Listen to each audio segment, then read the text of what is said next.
In this video, I'm going to show you how to properly set up your travel trailer. Whether you're a newbie, a weekender, or a full-timer, the process is the same. I have a comprehensive list of tasks and the correct order to do them in. And if you do everything in my video and you do everything to the very end, your camper will be set up safely and correctly, and you can enjoy your camping. Oh, by the way, I'm Chuck with Lake to Lake. So let's get started. Here we go. First thing you want to do when you get to your campsite, when you're still parked out on the road, you want to get out and you want to look around. You want to make sure that you have a nice clean campsite. There's no debris, there's no trash, there's no broken glass, and it's going to be safe to drive in. And you just want to visually look around and make sure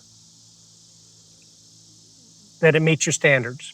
And then you want to, after you're looking around, you want to check the pedestal out, the power pedestal. I plug this in. This is an analyzer. If I get green lights, I know it's good. I need to make a correction there. You turn the breakers off, you plug this in, you turn the breakers on. I got a 30 amp RV, this is 30 amp tester. Once I know the power's good, I don't have to worry about that. Then the next thing that I do is I turn the water spigot on. I just make sure we got some good, clean water coming out. And now I know I got power and I got water, I back in. So I back in. And when I get to where I think I want the camper, or me and my wife decide where we want it stopped, I get out and I make sure my power cord I can hook up to from the trailer to the pedestal, that it's within the distance. I make sure my water line will get hooked up. In my case, I have a 25 and a 50-foot zero-G hose that I have with me, and I've never had to use them both. I've had to use the 50-footer, but I really like using the 25-footer if possible, but that's beside the point. So now that I know, and if I got a sewer line, I make sure the sewer line can get hooked up. And then the last thing I do is I make sure that the slide can be deployed and won't run into anything. So now that I know my power cords will work, I know that my water will work, I know my sewer's I can get connected, and I know my slide will go out. Then I look to see if my trailer is level from side to side. We do side to side first.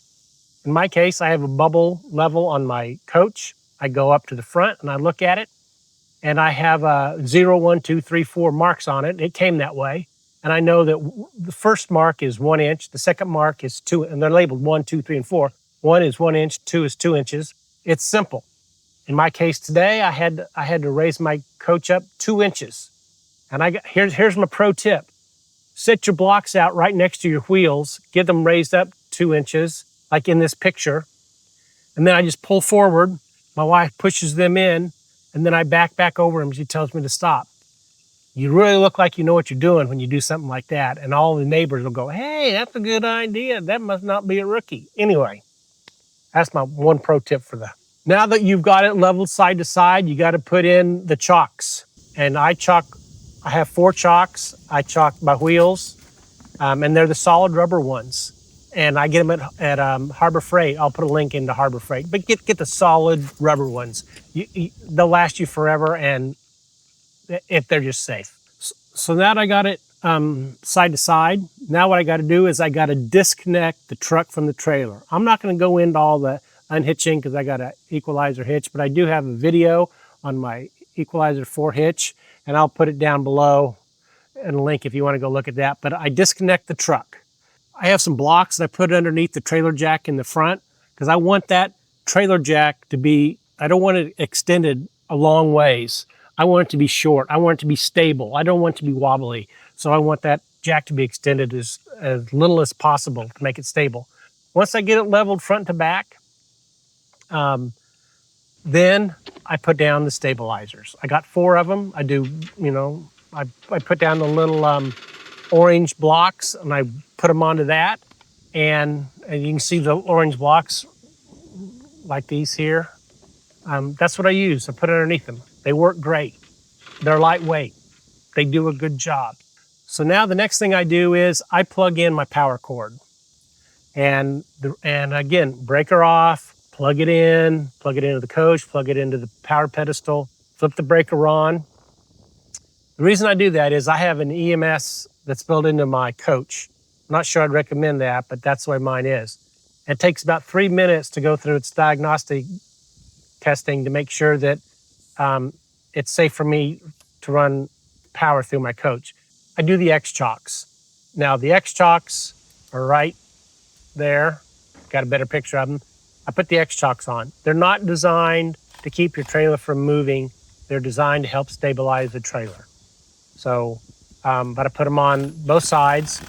And pro tip, I'm 67 years old, and let me tell you what, if I put that slide out, I got to crawl underneath there and put them on. So I put the X-Chock on that side, or I install them both before I put out the slide. Getting down and crawling on my knees is a killer. And I got, let me get one of these. I use these foam pads. This particular one came from Home Depot. Definitely recommend it.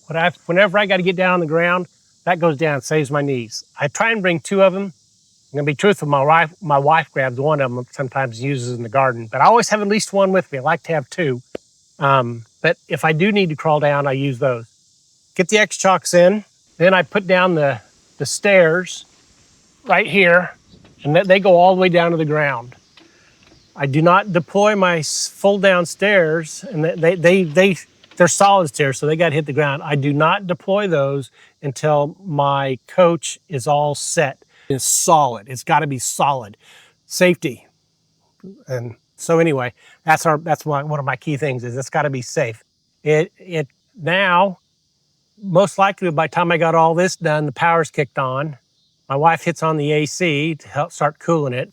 She puts out the slide, and then she does her stuff on the inside. We're not going to go into that. Then I go around and I hook up the water. What I do is I have a water pressure regulator and I have a filter. I hook those up to the spigot and I turn it on just for 10, 15 seconds, let some water go through the filter.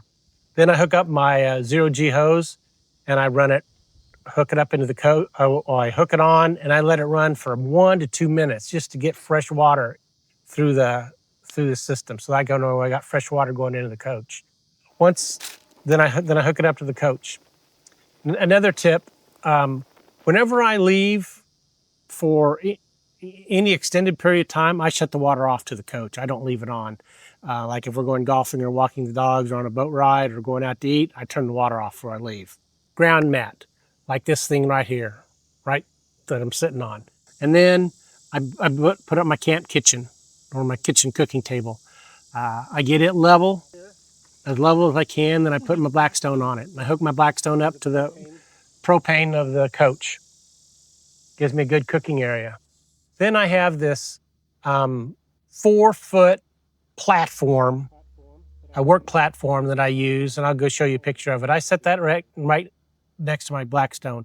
And I kind of like use it as a cooking table, catch-all table, and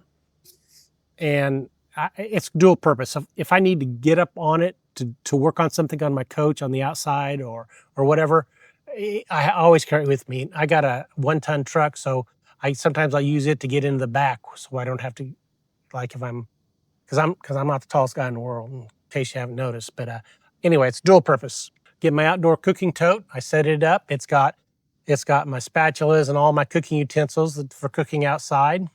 Then I get we have a tablecloth that's got elastic edges on it to hold it in place. I put that on the picnic table outside, and it's got one for the bench seats also. I tell you what, that thing is awesome. We used to have one that didn't, and it'd be flapping around, and then we saw it on another YouTuber, had one with the elastic ends. That's a game changer, let me tell you. I'll put the links down below in the description for that. I don't make any money of it because I don't have an Amazon store, but I'll be glad to share you my link. Throw up a couple chairs, get out the cooler, throw up a couple little tables, and you know what? We're done. And it's safe. The coach is stable. The electric's working, the water's working, the air conditioner's working, the slide's out, everything is good. We did it in the correct order, and we're safe. And I'll put a list down in the description of the order we do it in. So if you want to copy that out and print it out, you go right ahead. So anyway, I think that'll wrap it up. Appreciate you watching the video. If you like what you saw, give me a thumbs up. If you want to see more videos like this, please subscribe to my channel. I'm a small YouTuber, and I'm retired. I'm doing this mostly for fun, but I do love your comments. Oh, by the way, I'm Chuck with Lake to Lake. Hope you enjoy the video. Until we meet around the campfire, y'all take care now. Bye-bye.